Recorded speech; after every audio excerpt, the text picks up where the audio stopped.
कल्याण जिल्हा आणि माननीय प्रदेशाध्यक्ष रवींद्र चव्हाण यांच्या संकल्पनेतनं पूर्ण कल्याण जिल्ह्यामधलं सिंदूरच्या अभियानाअंतर्गत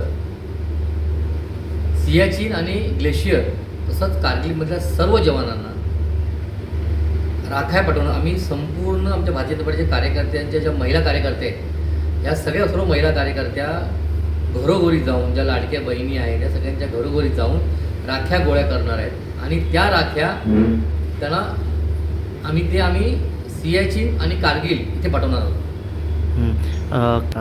18 तारखेपासून 28 तारखेपर्यंत आम्ही हा वेळ ठरवलेली आहे. या वेळेमध्ये आम्ही 2 कार्यालय सांगितले आहेत. एक कल्याण जिल्हा कार्यालय आणि डोंबिवलीसाठी सावरकरचं उद्यान म्हणजे सावरकरचं समाजसेवेचं कार्यालय हे 2 ठिकाणी राख्या जमा करायच्या आहेत. सर्व महिलांना आणि सर्व आमच्या ताईंना विनंती आहे की यावेळी देशातील सिंदूरच्या अभियानांतर असलेल्या सियाचीन ग्लेशियर आणि कारगिलमधील सर्व सैनिकांना आम्हाला या राख्या पाठवायच्या तर आपण सर्व कार्यालयात जमा करावे.